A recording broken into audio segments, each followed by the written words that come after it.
नमस्कार दोस्तों, स्वागत है आपका वनडे एग्जाम सेंटर में। दोस्तों, आज के वीडियो में हम लोग बीए फर्स्ट सेमेस्टर हिंदी का जो पेपर है जिसका नाम है हिंदी काव्य, उससे संबंधित 25 महत्वपूर्ण अति लघु उत्तरीय प्रश्नों की प्रैक्टिस करेंगे। ये प्रश्न परीक्षा में बार बार पूछे जाने वाले प्रश्न हैं, तो परीक्षा में जाने से पहले इनको जरूर देख करके जाइएगा। चलिए बिना देर के वीडियो को शुरू करते हैं। आपका पहला प्रश्न है, अमीर खुसरो का परिचय देते हुए उनके रचनाओं के नाम लिखिए। तो आपको उत्तर में लिखना होगा, अमीर खुसरो आदिकाल के हिंदवी और फारसी के महान कवि थे।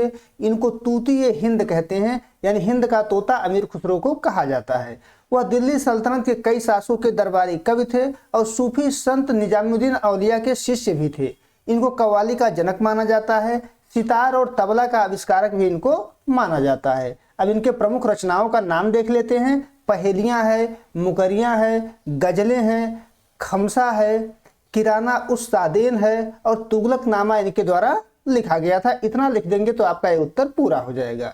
आगे बढ़ते हैं। दूसरा प्रश्न है, दूसरा प्रश्न आपका है कि रीति मुक्त काव्यधारा की प्रमुख विशेषता बताइए। यहाँ पर सबसे पहले आपको रीति मुक्त काव्यधारा का परिचय देना होगा, फिर उसकी विशेषता के बारे में आपको बताना होगा। तो उत्तर में आपको लिखना होगा, रीति मुक्त काव्यधारा रीति काल की प्रमुख काव्यधारा है। इस काव्यधारा के कवि स्वच्छंद प्रेम और व्यक्तिगत अनुभूतियों को अभिव्यक्ति देते थे, जिसमें रीति ग्रंथों के नियमों का पालन नहीं होता था। इनकी विशेषता निम्न है। इसके बाद इस काल की विशेषता को आप लिख देंगे। इसकी पहली विशेषता है स्वच्छंद प्रेम की अभिव्यक्ति, यानी रीति मुक्त कवियों के जो प्रेम है वो स्वच्छंद प्रेम है। इसमें बंधन नहीं है, बंधन रहित है और आत्मा अभिव्यक्ति वाला प्रेम दर्शाया गया है, यानी अपने प्रेम को इनके द्वारा दर्शाया गया है। दूसरी विशेषता है व्यक्तिगत अनुभूतियों की प्रधानता, यानी इनके काव्य में व्यक्तिगत अनुभूतियां ही व्यक्त हुई हैं। कवि की अपनी भावनाएं और निजी अनुभव प्रमुख रहे हैं, उसी को इनके द्वारा व्यक्त किया गया है। तीसरी विशेषता है रीति बंधन से मुक्ति। इसमें अलंकार और रस आदि के निश्चित नियमों का परित्याग किया गया है, यानी किसी प्रकार के बंधन में पड़ने वाले ये नहीं थे, बंधन से मुक्त थे। इन विशेषताओं को आप लिख देंगे तो आपका उत्तर यहाँ पर पूरा हो जाएगा। आगे बढ़ते हैं। तीसरा प्रश्न है, आदिकाल के विभिन्न साहित्यिक धाराओं के नाम बताइए। यहाँ पर आपको आदिकाल की जो विभिन्न साहित्यिक धाराएं हैं, कुल 5 साहित्यिक धाराएं हैं, उन्हीं का नाम आपको बताना है। तो उत्तर में आप लिखेंगे कि आदिकाल लगभग 10वीं से 14वीं शताब्दी तक विद्यमान था। यह हिंदी साहित्य का प्रारंभिक काल है, यहीं से हिंदी साहित्य का आरंभ होता है। इसमें मुख्य रूप से वीर गाथाओं का गायन हुआ, जिसमें राजाओं की प्रशंसा और युद्धों का वर्णन किया गया है, यानी जो राजा युद्ध लड़ते थे उन्हीं युद्धों का वर्णन इसमें किया गया है। इसकी साहित्यिक धाराएं निम्न है। इसके बाद आप उन 5 साहित्यिक धाराओं का नाम लिख देंगे। जैसे सिद्ध साहित्य हो गया, इसमें क्या किया गया है, बौद्ध धर्म का प्रचार प्रसार किया गया है। सिद्धों ने अपने मान्यताओं का प्रचार प्रसार किया गया है और इसमें बौद्ध धर्म के वज्रयान शाखा का प्रभाव पड़ा हुआ है। नाथ साहित्य है, जिसमें हठ योग और वैराग्य का प्रचार प्रसार किया गया है। जैन साहित्य है, जिसमें धार्मिक और नैतिक उपदेश दिए गए हैं। रासो साहित्य है, जिसमें वीर रस की प्रधानता है, जैसे पृथ्वीराज रासो है, इसमें भी वीर रस की प्रधानता है। उसी प्रकार से लौकिक साहित्य है। यह जो लौकिक साहित्य है वह प्रेम, मनोरंजन और नीति विषयक रचनाओं पर आधारित है, जैसे खुसरो की पहेलियां हो गया, यह लौकिक साहित्य के अंतर्गत आता है। तो यह आदिकाल के महत्वपूर्ण साहित्यिक धाराएं हैं। इतना आप लिख देंगे तो आपका ये उत्तर पूरा हो जाएगा। आगे बढ़ते हैं। चौथा प्रश्न है, छायावाद के प्रमुख कवि एवं उनके 2 रचनाओं के नाम लिखिए। यहाँ पर छायावाद के प्रमुख कवियों का नाम और उनके 2 रचनाओं का नाम लिखना है, लेकिन उससे पहले हमको छायावाद का थोड़ा सा परिचय देना होगा। उत्तर में आपको लिखना होगा कि हिंदी साहित्य में 1918 से 1936 तक के समय को छायावाद कहा जाता है। यह हिंदी का रोमांटिक युग है, जिसमें व्यक्तिगत भावना, प्रकृति प्रेम और रहस्यवाद की प्रधानता है। रहस्यवाद इसमें अभिव्यक्त हुआ है। यह स्थूल के प्रति सूक्ष्म का विद्रोह माना जाता है। इसके प्रमुख कवि और रचनाएं इस प्रकार से हैं। इसके बाद जो छायावाद के 4 प्रमुख कवि हैं, उनका नाम और उनके 2 रचनाओं का नाम आपको लिख देना है। पहले कवि हैं जयशंकर प्रसाद, और जयशंकर प्रसाद की जो 2 रचना है वो कामायनी है और लहर है। दूसरे कवि हैं सूर्यकांत त्रिपाठी निराला। इनकी जो 2 प्रमुख रचना है परिमल है और राम की शक्ति पूजा है। सुमित्रा नंदन पंत तीसरे कवि हैं। इनकी जो 2 प्रमुख रचना है वो पल्लव है और वीणा है। महादेवी वर्मा चौथी कवि हैं। तो इनका जो रचना है वो निहार है और निर्जा है। इतना अगर आप उत्तर में लिख देते हैं तो आपका उत्तर यहाँ पर पूरा हो जाएगा। आगे बढ़ते हैं। 5वां प्रश्न है, 5वें प्रश्न में आपसे पूछा गया है कि प्रगतिवाद का परिचय देते हुए प्रगतिवाद के प्रमुख कवियों के नाम लिखिए। यहाँ प्रगतिवाद का परिचय देना है और उसके बाद इस युग के प्रमुख कवियों का नाम आपको बताना है। तो उत्तर में आपको लिखना होगा कि प्रगतिवाद की समय सीमा 1936 से लेकर के 1943 ईस्वी तक मानी जाती है। यह छायावाद की काल्पनिकता के विरोध में सामाजिक यथार्थवाद को अपनाकर चला था, यानी छायावाद में जो अतिशय कल्पना थी उसी के विरोध में यह उत्पन्न हुआ था और सामाजिक यथार्थवाद को अपना करके चला था। इसका जो आधार है वो मार्क्सवाद है, मार्क्सवादी विचारधारा पर यह आधारित है, जिसका उद्देश्य शोषित वर्ग के संघर्षों और जनजीवन की समस्याओं का चित्रण करना था। यानी शोषित वर्ग के संघर्षों का चित्रण अपनी रचना में किया हुआ है। इस युग के जो प्रमुख कवि हैं उसमें नागार्जुन हैं, केदारनाथ अग्रवाल हैं, शिवमंगल सिंह सुमन हैं, रामधारी सिंह दिनकर हैं और त्रिलोचन हैं। ये प्रगतिवाद के महत्वपूर्ण कवि हैं। इतना अगर आप लिख देंगे तो आपका उत्तर यहाँ पर पूरा हो जाएगा। आगे बढ़ते हैं, अगला प्रश्न देखते हैं। 6वां प्रश्न है, इसमें आपसे पूछा गया है कि विद्यापति का परिचय देते हुए उनके प्रमुख रचनाओं के नाम बताइए। विद्यापति का परिचय देना है और उनके प्रमुख रचनाओं का नाम बताना है। तो आपको उत्तर में लिखना है कि विद्यापति आदिकाल के प्रमुख कवि हैं। वे मैथिली के कवि कोकिल कहे जाते हैं, यानी मैथिली भाषा में भी उनके द्वारा रचना किया गया है और मैथिली भाषा के कवि कोकिल वे कहे जाते हैं। वह संस्कृत, अवहट और मैथिली भाषाओं के महान कवि थे।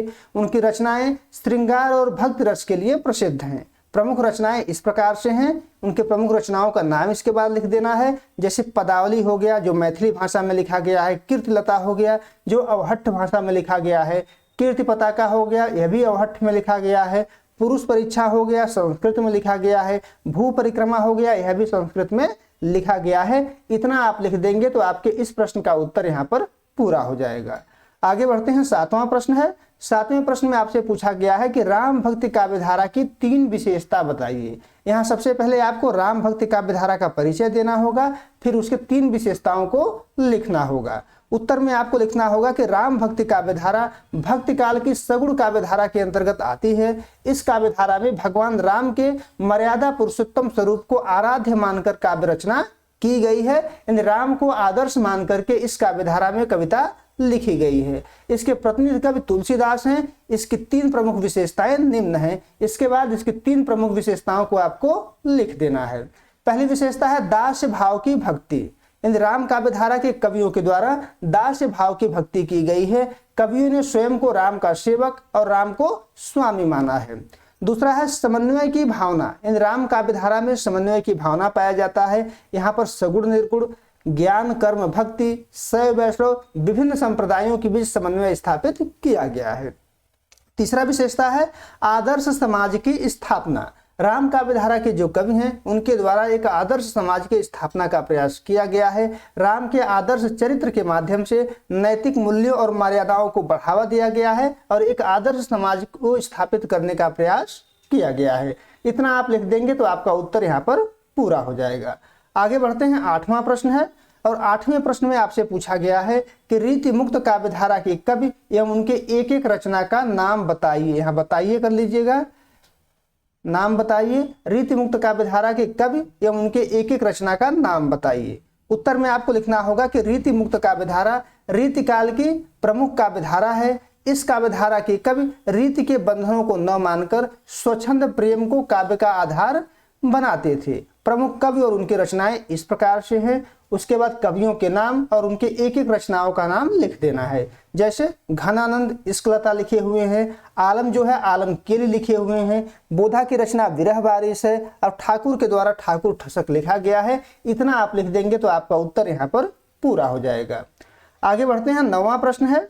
9वें प्रश्न में आपसे पूछा गया है कि जायसी का परिचय देते हुए उनके प्रमुख रचनाओं के नाम लिखिए। यहाँ मलिक मोहम्मद जायसी का परिचय देना है, फिर उनके प्रमुख रचनाओं का नाम आपको लिखना है। तो उत्तर में आपको लिखना होगा कि मलिक मोहम्मद जायसी भक्ति काल की निर्गुण प्रेमाश्रयी शाखा के प्रमुख सूफी कवि थे। वे उत्तर प्रदेश के जायस के निवासी थे और प्रेम की पीर के कवि के रूप में प्रसिद्ध हैं। उन्होंने अपनी रचनाओं में अवधी भाषा का प्रयोग किया है। उनकी सबसे प्रसिद्ध रचनाएं जो हैं वो पद्मावत है, उसके बाद अखरावट है और आखिरी कलाम है। पद्मावत उनके कृति का आधार स्तंभ है और सबसे ज्यादा प्रसिद्ध है। इतना आप लिख देंगे तो आपका उत्तर यहाँ पर पूरा हो जाएगा।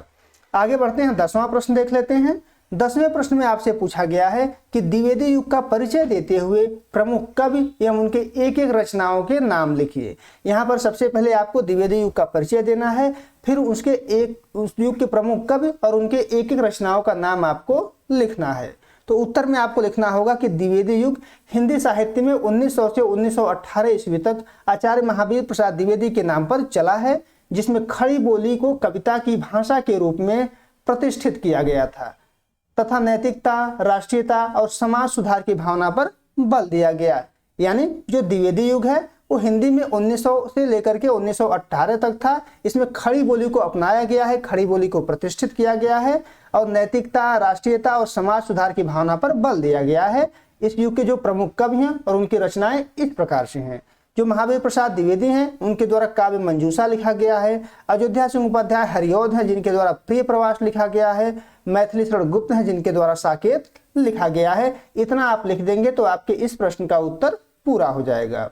आगे बढ़ते हैं, 11 नंबर प्रश्न है, नाथ साहित्य की विशेषता बताइए। इसमें नाथ साहित्य का परिचय देते हुए आपको विशेषता बताना है। तो उत्तर में आपको लिखना होगा कि नाथ साहित्य शिवोपासक नाथों द्वारा रचित साहित्य है जो सिद्ध साहित्य का विकसित रूप माना जाता है। इसके प्रवर्तक मत्स्य योगी गोरक्षनाथ थे और इसकी मुख्य विशेषताएं निम्न हैं। इसके बाद आपको इसकी विशेषताओं को लिख देना है। पहली विशेषता है हठ योग का उपदेश, यानी नाथों ने अपने साहित्य के माध्यम से हठ योग का उपदेश दिया हुआ है। दूसरा विशेषता है गुरु को विशेष महत्व, यानी नाथ साहित्य में गुरु को विशेष महत्व दिया जाता है। बिना गुरु के मुक्ति प्राप्त करना संभव नहीं होता है।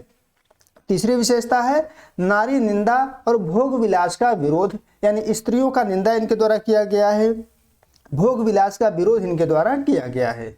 चौथी विशेषता है ज्ञान के प्रति निष्ठा और वैराग्य की भावना। और पांचवी विशेषता है बाह्य आडंबरों का विरोध, यानी बाहरी आडंबरों का विरोध इनके द्वारा किया गया है। इतना आप लिख देंगे तो इस प्रश्न का उत्तर आपका पूरा हो जाएगा। आगे बढ़ते हैं, 12 नंबर प्रश्न है। 12 नंबर प्रश्न में आपसे पूछा गया है कि सूफी काव्यधारा के 5 कवि एवं उनकी रचना का नाम लिखिए। यहाँ पर सूफी काव्यधारा के 5 कवि और उनकी रचना का नाम लिखना है। तो आपको उत्तर में लिखना होगा कि सूफी काव्यधारा भक्ति काल की प्रेमाश्रय शाखा है जो प्रेम के माध्यम से ईश्वर की प्राप्ति यानी अलौकिक प्रेम पर बल देती है। इन कवियों ने लौकिक प्रेम कथाओं द्वारा पारलौकिक सत्ता का रहस्य प्रस्तुत किया है। प्रमुख कवि एवं रचनाएं इस प्रकार हैं। इसके बाद से इसके प्रमुख कवि और रचनाओं का नाम आपको लिख देना है। जैसे मलिक मोहम्मद जायसी हो गए जिनके द्वारा पद्मावत लिखा गया है, कुतुबन के द्वारा मृगावती लिखा गया है, मंझन के द्वारा मधुमालती लिखी गई है, उस्मान के द्वारा चित्रावली लिखी गई है और मुल्ला दाऊद ने चंदायन नामक रचना की है। इतना आप लिख देंगे तो इस प्रश्न का उत्तर आपका पूरा हो जाएगा। आगे बढ़ते हैं, 13 नंबर प्रश्न है और 13 नंबर प्रश्न में आपसे पूछा गया है कि रीतिकाल की 3 विशेषता बताइए। यहाँ पर आपको रीतिकाल का सबसे पहले परिचय देना होगा, फिर रीतिकाल की 3 विशेषता आपको बतानी होगी। तो उत्तर में आपको लिखना होगा कि हिंदी साहित्य के उत्तर मध्यकाल लगभग 1643 ईस्वी से लेकर 1843 ईस्वी के समय को रीतिकाल कहा जाता है। इस युग की 3 विशेषताएं निम्न हैं। इसके बाद इस युग की 3 विशेषताओं को लिख देना है। पहली विशेषता है श्रृंगार रस की प्रधानता, यानी रीतिकाल में श्रृंगार रस की प्रधानता है। कवि जो है श्रृंगार से संबंधित कविताओं को लिखते थे। इस काल की रचनाओं में प्रेम और सौंदर्य का वर्णन प्रमुखता से किया गया है। दूसरी विशेषता है लक्षण ग्रंथों का निर्माण, यानी कवियों के द्वारा लक्षण ग्रंथों की रचना की गई है।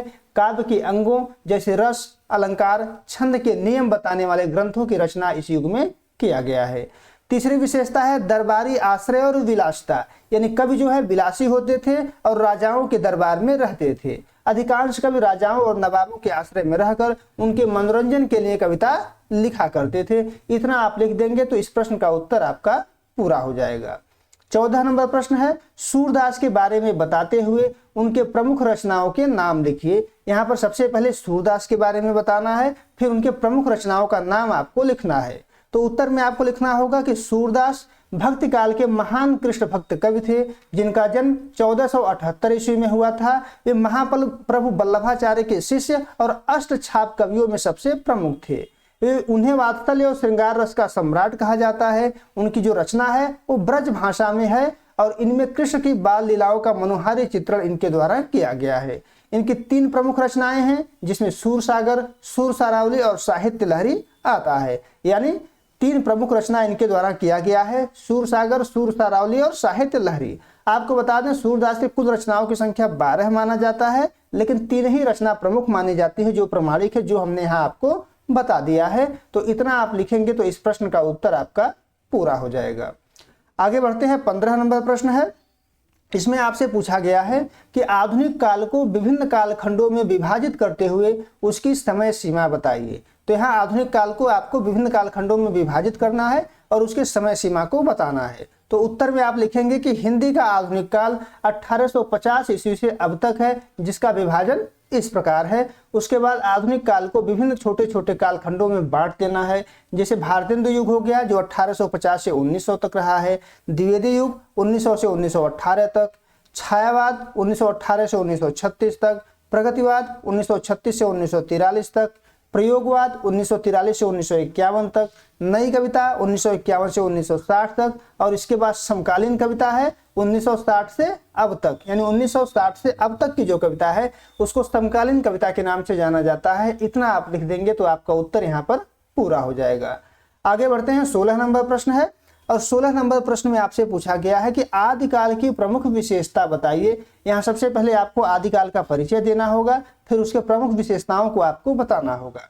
तो उत्तर में आप लिखेंगे कि आदिकाल परस्पर विरोधी प्रवृत्तियों का काल है। इसकी समय सीमा शुक्ल जी के अनुसार संवत 1050 से संवत 1375 तक है। यानी ये इसकी समय सीमा है, संवत 1050 से लेकर के संवत 1375 तक आदिकाल रहा है। यहीं से हिंदी साहित्य का आरंभ होता है। यह हिंदी साहित्य का पहला युग है। इसकी विशेषताएं निम्न हैं। इसके बाद इसकी विशेषताओं को लिख देना है। पहली विशेषता है आश्रयदाता राजाओं की प्रशंसा, यानी प्रत्येक राजा के दरबार में एक कवि होता था जो अपने राजा की प्रशंसा करता था। दूसरी विशेषता है युद्धों का सचिव वर्णन। तीसरी विशेषता है श्रृंगार का चित्रण। चौथी विशेषता है सिद्धनाथ जैन आदि धार्मिक साहित्य की रचना। और पांचवी विशेषता है डिंगल और पिंगल भाषा का प्रयोग। आदिकाल में ये सभी विशेषताएं पाई जाती हैं। इतना आप लिख देंगे तो इस प्रश्न का उत्तर आपका पूरा हो जाएगा। आगे बढ़ते हैं, 17 नंबर प्रश्न है जिसमें आपसे पूछा गया है कि सिद्ध साहित्य की विशेषताओं पर प्रकाश डालिए। सबसे पहले आपको सिद्ध साहित्य का परिचय देना होगा, फिर उसके विशेषताओं पर आपको प्रकाश डालना होगा, यानी उसकी विशेषताओं को आपको लिखना होगा। तो उत्तर में आप लिखेंगे कि सिद्धों ने अपनी धार्मिक मान्यताओं के प्रचार प्रसार के लिए जिस साहित्य की रचना की उसे सिद्ध साहित्य कहा जाता है। यह आदिकालीन साहित्य का प्रमुख अंग है। इसकी संख्या यानी सिद्धों की संख्या 84 है, जिसमें सरहपा, लुइपा, डुम्भिपा आदि इसके प्रमुख कवि हैं। सिद्ध साहित्य की प्रमुख विशेषताएं निम्न हैं। इसके बाद सिद्धों में कौन कौन सी विशेषता पाई जाती है उसको आपको यहाँ पर लिख देना है। पहली विशेषता है कि सिद्धों द्वारा वैदिक मान्यताओं का विरोध किया गया है, यानी वेदों का विरोध किया गया है। वेद में जो सिद्धांत दिए गए हैं उन सिद्धांतों का सिद्धों के द्वारा विरोध किया गया है। दूसरी विशेषता है कि इनके द्वारा जाति पाति और आडंबरों का खंडन किया गया है। पंचमकार पद्धति जैसे मत्स्य, मदिरा, मांस, मुद्रा, मैथुन को अपनाया गया है। ईश्वर की प्राप्ति में गुरु के महत्व को स्वीकार किया गया है और इनके द्वारा संधा भाषा का प्रयोग किया गया है। इतनी विशेषता आप लिख देंगे तो इस प्रश्न का उत्तर आपका यहाँ पर पूरा हो जाएगा। आगे बढ़ते हैं, 18 नंबर प्रश्न है और इसमें आपसे पूछा गया है कि जैन साहित्य के प्रमुख कवि और उनकी रचनाओं का नाम लिखिए। यहाँ पर जैन साहित्य का सबसे पहले परिचय देना है, फिर उनके कवि और उनके रचनाओं का नाम आपको यहाँ पर लिखना होगा। तो उत्तर में आप लिखेंगे कि जैन धर्म के प्रचार प्रसार के लिए जो साहित्य लिखा गया उसे जैन साहित्य कहते हैं। यह आदिकालीन हिंदी साहित्य का प्रमुख अंग है। इसके प्रमुख कवि एवं रचना निम्न है। इसके बाद प्रमुख कवि और उनकी रचनाओं का नाम जो है लिख देना है। जैसे स्वयंभू हो गए जिनके द्वारा पौमचर्यु लिखा गया है, पुष्यदंत हो गए जिनके द्वारा महापुराण लिखा गया है जिसको जसहर चर्यु कहते हैं, आचार्य देवसेन हो गए जिनके द्वारा श्रावकाचार लिखा गया है, धनपाल हो गए जिनके द्वारा भविष्यत कहा लिखा गया है, मुनिराम सिंह हो गए जिनके द्वारा पाहुड़ दोहा नामक रचना की गई है। इतना आप लिख देंगे तो इस प्रश्न का उत्तर आपका पूरा हो जाएगा। आगे बढ़ते हैं, 19 नंबर प्रश्न है। इसमें आपसे पूछा गया है कि तुलसीदास की 5 रचनाओं के नाम लिखिए। यहाँ पर तुलसीदास के 5 रचनाओं के नाम आपको लिखने हैं। तो उत्तर में आप लिखेंगे कि तुलसीदास भक्ति काल के राम भक्ति शाखा के प्रमुख कवि हैं। इनके 5 रचनाओं के नाम निम्न हैं। इसके बाद इनके 5 रचनाओं का नाम लिख देना है। जानकी मंगल, पार्वती मंगल, रामचरितमानस, कवितावली और विनय पत्रिका। इतना आप लिख देंगे तो आपका उत्तर यहाँ पर पूरा हो जाएगा। आगे बढ़ते हैं, 20 नंबर प्रश्न है। इसमें पूछा गया है कि महाकवि निराला का परिचय दीजिए। यहाँ पर आपको निराला का परिचय देना है। तो उत्तर में आप लिखेंगे कि निराला छायावाद के प्रमुख कवि हैं। इनका जन्म 1899 ईस्वी में बंगाल के मेदिनीपुर में तथा मृत्यु 1961 ईस्वी में हुआ था। निराला का जीवन संघर्षों से भरा रहा, लेकिन उन्होंने अपनी रचनाओं में क्रांति, प्रेम, प्रकृति और विद्रोह के भावों को मुखर किया।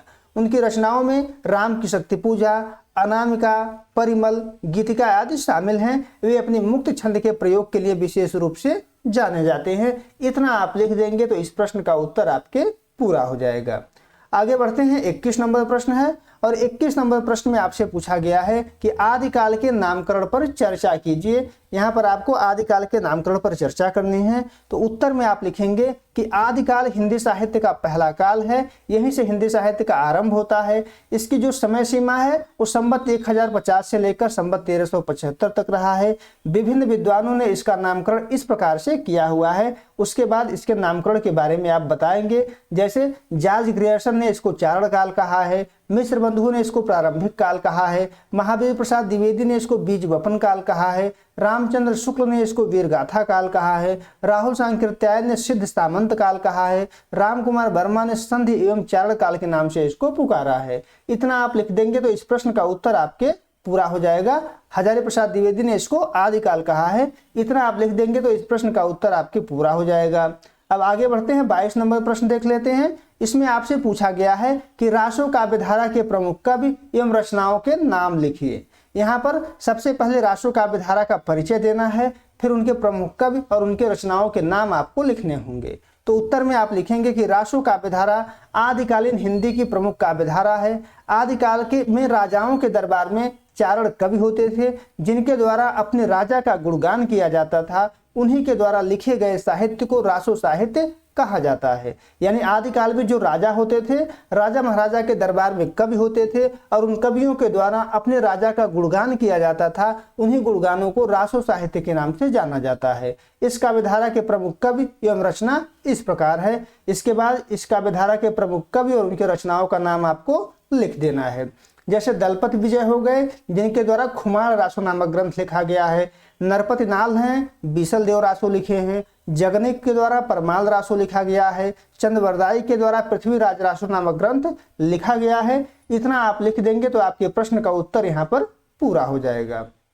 आगे बढ़ते हैं, 23 नंबर प्रश्न है और इसमें आपसे पूछा गया है कि रामचंद्र शुक्ल के काल विभाजन पर चर्चा कीजिए। यानी हिंदी साहित्य के इतिहास में रामचंद्र शुक्ल ने जो काल विभाजन किया है उसी को यहाँ पर आपको बताना है। तो उत्तर में आप लिखेंगे कि रामचंद्र शुक्ल ने अपने हिंदी साहित्य के इतिहास में काल विभाजन पर चर्चा किए हैं। उन्होंने हिंदी साहित्य के 900 वर्ष के इतिहास को 4 कालों में विभाजित किया है। किस प्रकार से विभाजित किया है इसको देख लेते हैं। पहले काल को उन्होंने वीरगाथा काल कहा है और उसका समय बताया है संवत 1050 से संवत 1375 तक। दूसरे काल को उन्होंने भक्ति काल कहा है और इसका समय है संवत 1375 से संवत 1700 तक। तीसरा काल रीतिकाल है और इसका समय है संवत 1700 से संवत 1900 तक। चौथा काल आधुनिक काल है और इसका समय है संवत 1900 से लेकर के अब तक। इतना आप लिख देंगे तो इस प्रश्न का उत्तर आपके पूरा हो जाएगा। आगे बढ़ते हैं, 24 नंबर प्रश्न है और इसमें आपसे पूछा गया है कि रीति मुक्त काव्यधारा के कवियों एवं रचनाओं का नाम लिखिए। यहाँ पर रीति मुक्त काव्यधारा का परिचय देना है, उनके कवियों और उनके रचनाओं का नाम लिखना है। तो उत्तर में आप लिखेंगे कि रीति मुक्त काव्यधारा रीतिकाल की एक प्रमुख काव्यधारा है, जो राजा के दरबार में विकसित होकर भी सामंती बंधनों से मुक्त है। इस काव्यधारा के प्रमुख कवि एवं रचना इस प्रकार है। इसके बाद से इस काव्यधारा के कवि और उनके रचनाओं का नाम लिख देना है। जैसे घनानंद हैं, जिनके द्वारा सुजान सागर लिखा गया है। आलम है, आलमकेरी लिखे हुए हैं। बोधा है, विरह वारिश लिखे हुए हैं। ठाकुर है, ठाकुर ठसक लिखे हुए हैं। द्विजदेव हैं, जिनके द्वारा श्रृंगार लतिका नामक ग्रंथ लिखा गया है। इतना अगर आप लिख देते हैं तो आपका उत्तर यहाँ पर पूरा हो जाएगा। आगे बढ़ते हैं, 25 नंबर प्रश्न है। इसमें आपसे पूछा गया है कि अष्टछाप के कवियों का नाम लिखिए। तो यहाँ सबसे पहले अष्टछाप का परिचय देना है, फिर अष्टछाप में जो 8 कवि हैं उनका नाम आपको यहाँ पर लिखना है। तो उत्तर में आप लिखेंगे कि अष्टछाप की स्थापना 1565 ईस्वी में गोसाई विट्ठल द्वारा की गई थी, जिसमें 4 वल्लभाचार्य और 4 विट्ठलनाथ के शिष्य थे। यानी अष्टछाप में कवियों की संख्या 8 थी। इसमें 4 शिष्य जो थे वल्लभाचार्य के थे और 4 शिष्य गोसाई विट्ठलनाथ के थे, जिसका नाम इस प्रकार है। जो वल्लभाचार्य के शिष्य थे उसमें जो है कुंभन दास हैं, सूरदास हैं, परमानंद दास हैं और कृष्णदास हैं। और जो गोसाई विट्ठलनाथ के शिष्य थे उसमें गोविंद स्वामी, छीत स्वामी, चतुर्भुज दास और नंददास हैं। तो ये आपका अति लघु उत्तरीय प्रश्न था। 25 प्रश्नों की प्रैक्टिस हम लोगों ने यहाँ पर किया है। अगर आप कमेंट करके बताएंगे कि आपको इस प्रकार के प्रैक्टिस सेट की और आवश्यकता है तो हम और ज़्यादा प्रैक्टिस सेट लेकर के आए हैं। उम्मीद है आपको ये वीडियो अच्छी लगी होगी। अगर वीडियो अच्छी लगी तो चैनल को सब्सक्राइब कर लीजिए, वीडियो को लाइक और शेयर कर दीजिए। बहुत बहुत धन्यवाद।